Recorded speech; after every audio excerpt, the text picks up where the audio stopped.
right after coffee in the yellow pages is clowns. And right next to our ad was 3 clowns. It was like a picture of 3 clowns and 3 Ryan brothers. It was like, I can't believe we just pay all this money to look like idiots.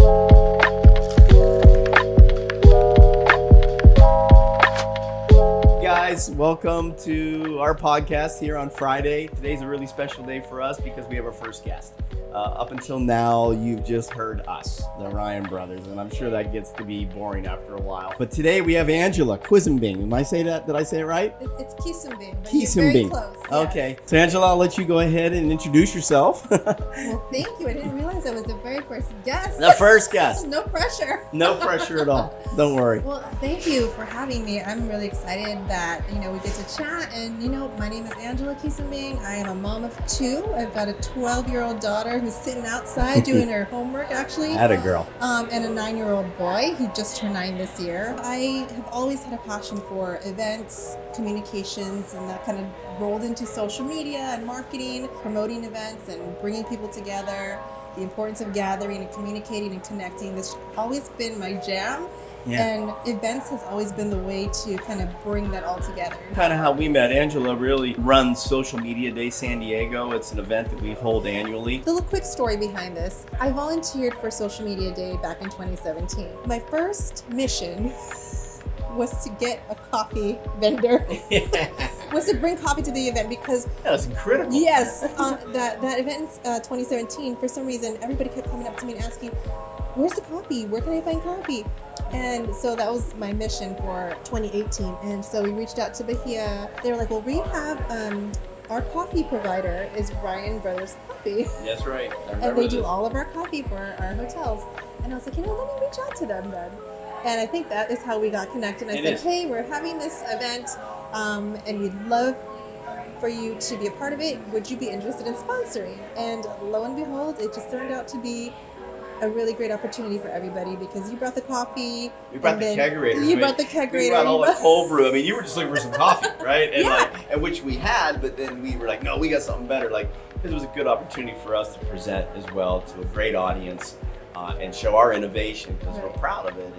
And that is how we first met back in 2018, Now I understand that you're the event coordinator. Why it's such a good event? You did a great job. In the old days when we first started, everything was expensive. That's pretty much it, and none of it worked. It was just drift net fishing. It just wasn't great. I can still remember we finally caved on a yellow page ad, and it was under coffee, COFFEE, and we took a picture. We spent some big bucks, and we got the 3 of us, and we got our ad in there. The thing about coffee is, right after coffee in the yellow pages is clowns. And right next to our ad was 3 clowns. It was like a picture of 3 clowns and 3 Ryan brothers. It was like, I can't believe we just pay all this money to look like idiots. But it really has changed everything for business. Your ability to reach the world, to reach customers just keeps evolving in a really affordable, creative way. And all of us are so grateful for that opportunity. And I know I'll let you talk a little more about marketing and some of the things you're doing now as well. You know what? Even though before it was just, radio, TV, newspaper, or yellow pages, I think at the very heart of marketing is really just that personal connection, that invitation. Like, how can we serve you? We have something for you, and how can we get it in your face, right? Yeah. For lack of better terms. Yeah. How can we support you in what you want to do next? Really caring about the customer, caring about the client. A lot of that is, how can I be relatable? How can I evolve and be innovative? And I really appreciate the fact that you guys have been innovative, not just with coffee, but even with how you are promoting and sharing coffee to your customer. When I first met you guys, it was the coffee van and the kegerator for cold brew. And now you have the hot brew kegerator. So it's like, wow, what's next, right? Yeah. Tell us a little bit about what you're doing now. I mean, you got a new business. I think you're working with a nonprofit. So tell me a little bit about that. I started out, I always wanted to have a business. I just never knew in what. I will say watching The Wedding Planner with JLo was my spark. That turned my brain on. And I was like, that's what I want to do. And I ended up doing weddings for a few years. Got a little bit burned out by that, had my first child, and I was like, I need my weekends back. Yeah. So I was like, I didn't even think I was going to plan another event because I really wanted to be stay-at-home mom, and that did not last for I wanted to do like there was a little bit of a challenge. Like, I want to be here with my kids, and I want to do so much more, for myself and for other people. I found that blogging was very helpful at the time. There was a big mom bloggers community, so we were going to conferences, we were meeting each other. I just found my tribe. I found a lot of people who were moms, who were in the same boat as me, really trying to connect and do something outside of just being a mom. I actually met somebody on Twitter. We were like, let's plan one event just to kind of, put ourselves out there, build awareness of our blogs. What happened was it just blew up. We called it San Diego Mom's Night Out. We had worked with different restaurants, local PR companies that were targeting moms. And we just put on this fun event for them to come out and really enjoy a night out. I learned so much because I got to learn how to work with sponsors, how to create sponsorships, and how to just communicate and connect with different people around the San Diego area, whether they were small businesses or big hotel chains, and really learn how to create those connections, create those relationships, if you will. So that went on, and then I had another kid. Okay. And that changed everything. Perfect balance, I can tell you, because I have 3, and 3 throws everything off. I don't know what it is about 3, that the balance goes off after 2. Yeah, and that's probably why I stopped there. Then the pandemic hit. Right. And I was like, okay, I still want to do something. I still want to keep my business going. I worked with different coaches. I tried to do online courses. I was just trying everything. And I think we talked about this before, where like when you have a business, you just kind of try everything. Yes. Everything is like on the table, right? Sometimes you fail. Sometimes you like find something that works, and sometimes it's just like, nope, that didn't work. Let's move on. I call it the pirate's life. Yeah. You are a pirate.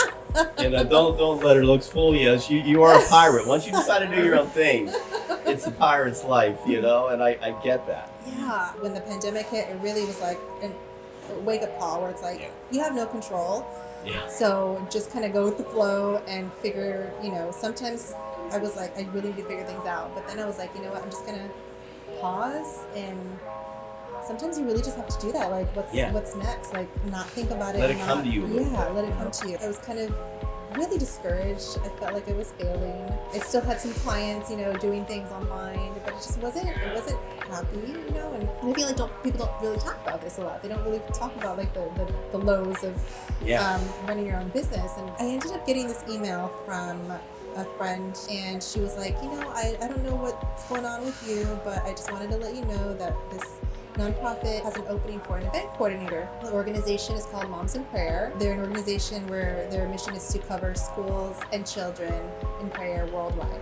The thing that was really interesting was like, I always wanted to serve women, right? I'm a woman. Right. I'm a woman. Right, of course. I'm a mom. Right. It's like, how can I serve the women where they're at right now, where I have been, and how can I like encourage them and inspire them to move forward, specifically through events? And this was exactly that. I was encouraging women, supporting them, and helping them make an impact through events. I came in as an event coordinator. Not even a year later, I became their event manager, and I just feel so like in my element right now. All that to say, you might be wanting something and you really want it to look this way, and it might come to you as a gift in a different package. Yeah. So timing is what you're talking about, and it's funny because I've always said timing is everything in life. It makes smart people look stupid and stupid people look smart. So like, you're not in control. That's faith, right? Like, it's just sort of, you go with the flow every day, and you embrace the things that are natural and that feel right, and the twists and turns happen. Yeah. We're not in control. We're in control of our attitude and our effort, but that's about it. Yeah. And especially in today's world where things change so rapidly. I will tell you though, I am a lover of hot coffee. Right. I did not like any cold brew until I met you. So you turned me. Oh, I did. Another one. Another Yes. one. You really want to always break it down to that simple idea. It's in the cup, stupid. And if it doesn't taste good, figure out what you're doing wrong to make it taste good. Yeah. And find your audience. So like, that's the innovate. I think that was always the trigger for our need to innovate and be different and not just follow the lead and coffee's so riddled in tradition. There's so much tradition in it. So the idea of breaking the rules is like, oh my gosh, it's like forbidden. You know, like you don't do that. We've been doing it this way for hundreds of years. Right. Like, there's no way you change. But breaking the rules is what it's fun. allows you to do. Yeah, it's fun. That's the Irish side. You know, we like to break the rules. You're a hot coffee drinker, and we had talked a little bit about you're a French press drinker, right? Yes, I went camping and somebody brought a Fresh Prince, and I was French press. Fresh Prince. No, we don't need to talk about him, all right? No, but yes. And I was sold. I was like, oh, this is easy. It's such a simple device, you know. Basically, you throw your coffee in there, you fill it up with water. You normally use a very coarse grind, so you want it to be very coarse. You're almost steeping coffee like you do tea, which makes it very, most of the time when you brew coffee, you're extracting flavor. That is, you're using force and pressure to pull the flavor out of the grinds. In the case of a French press, you're using a coarse grind, so there's more surface area on the grind in contact with the water. So it's sort of in a natural way, a little bit of agitation and stirring kind of gets that flavor to just fall off of the grind. And after you steep it for maybe 4 or 5 minutes, it's a slower process. You put your plunger on top and then you press all the grinds to the bottom, which just pulls the oils and the juices. Yeah. So, and what's really nice in a press, what reason it tastes so good and so aromatic is you have a lot of space for the coffee to develop. In an espresso machine, you have a very tiny pod and you pack the coffee very tight and you pack it in a machine and you use force to pull the drink. But you don't get the aroma. That's the thing about espresso is there's not a big aroma because there is no space in that tight space for aroma to develop. In a French press, when you stir and agitate, there's lots of room and space for the aroma to develop. For me, a French press, this is where I love African coffees. African coffees and traditional coffee brewers or espresso machines are a bit much because they're very exotic coffees. They have lots of properties. They have big aroma, big flavor, body, acidity, lots of complexity. So in a very intense process like a coffee brewer or an espresso machine, you tend to over extract some of that complexity, and so it's a bit much. It can even be very bitter. But in a French press, if you put an African coffee in a French press, the real strong characteristic of aroma is there. And the French press brings it out. So anytime you do a French press, I always advocate for African coffees.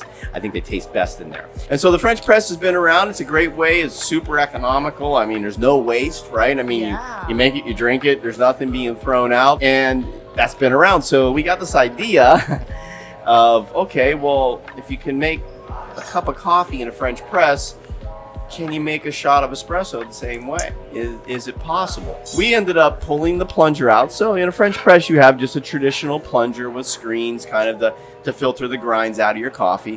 What we did is we took the same screen, but we put little paddles on the bottom. And instead of a pull straight up and down for plunging, we have what is known as an auger. So it twists. And then this little spoon we'll talk about in a minute. So we basically, like a French press, we throw our coffee in 1, 2, or 3 shots. So you measure your coffee, you add your water, and then you set this right on top. And the way it works is you kind of just add your coffee and you put this on top. The difference with this device is you don't need it to steep long. This is about a 4-minute steep. With espresso, you just put your fine ground coffee, you add your water, and then instead of pushing down or plunging or pressing, we twist. So basically with ours, you agitate. So by twisting it, the paddles stir up the coffee, the oils get agitated, and the crema rises above the plunger. So you end up with a nice shot of espresso. The problem is when you go to pour it out, all the crema would typically be left behind and the coffee and the liquid would pour out. So we use this little spoon device that while we're pouring, we push the crema with it. So we're pouring the coffee and we push the crema to get a perfect shot of espresso. And you know, what are the benefits of doing it this way? Well, now you get aroma. Whereas in the other espressos, in an espresso machine, you're not getting the benefits of aroma. And because it's not overly extracted, we can use a variety of coffees. Literally any coffee can be used in this device. Whereas in an espresso machine, pretty specific recipe, you're going to lean on milder coffees because it's a very intense concentrated extraction. In reality, espresso is a concentrate. It's not a finished product. At a minimum, you typically add some sugar. The Italians would add some sugar to kind of finish it and bring some sweetness into it. Otherwise, you're adding milk and foam, and in some cases, powders and creamers and syrups. But espresso by itself is a short, concentrated shot of coffee. It's kind of unfinished. It needs something else. There are some people that love it straight, and that's cool. But, you know, for us, it was like, okay, so in this case, we're not over extracting. We're using fine grinds, hot water, and we're using the agitation of the paddles to get the oils in the body of the coffee to develop. So it really allows a lot more flexibility in the recipe. It's very quick. You know, you can make a shot very fast, just as fast as any espresso machine. And it makes sense. You know, like, do you need a $10,000, 200-pound espresso machine to make 1 ounce of coffee? I mean, really think about it. It's like, wait a minute. I mean, I understand where espresso comes from and the heritage in Italy. It makes sense. You know, these were stalls in train stations in the early 1900s and on the street. And, you know, they didn't have the benefit of lots of water and making big 20-ounce caramel macchiatos and stuff like Starbucks. So the idea was, I always call espresso the world's first fast food. Because espresso literally translated into English means fast coffee. It's almost slang. It's like, for us, give me a shot of whiskey, or give us a shot. So espresso is like, espresso means like, you know, a quick coffee. It doesn't really mean anything. I just want a fast coffee. So you would run off the train or in the plaza, you'd shoot over to your espresso bar, quick shot, and get on your way. So really it wasn't a to-go experience, but it was really a fast experience. Yes. So it was really the beginning of sort of that fast food, quick serve business model, way before anybody else. And so it has a great tradition. It just needs to evolve like anything else. There's no problem in evolving it. And a very simple device like this is how we make espresso drinks in our coffee shop. We make a shot by hand, and then cappuccinos, lattes, mochas, we add the ingredients and finish the product. So it's just a way to, you know, we've always been a big believer in less is more. Like, I don't like smart machines, I like dumb machines. The star should always be the product. It should never even be the person or the equipment. It should be that farmer who grew this on a tree and the roaster who developed the flavor that the farmer grew on the tree. And now our job as bartenders and baristas is to make it shine, to bring that experience to the consumer. And too much is disguised in the machine, in the methodologies, in the person, when the real star in the process is the actual coffee itself. But that's pretty much it, Angela. And we're going to send you home with this. We're going to give you a brand new French press for your camping trip. And we're going to give you your own freestyle espresso maker. And you're going to practice on how to do it. And we'll teach you how to do it at the bar. And we'll make you a coffee pro. All right. Thanks for coming in today, Angela. I really appreciate you. I appreciate what you do. Appreciate your story. Anything we can do to work together with you on events. If you're doing events, you know, we're here as your coffee supporter. Oh, yeah. We can bring that experience to anybody. So, but thanks. Thank you. All right. Cheers. Thanks, guys, for listening. Angela's our first guest. Like us, repost us, make us famous. And come into the shop and buy get some your coffee. Yeah. Cheers.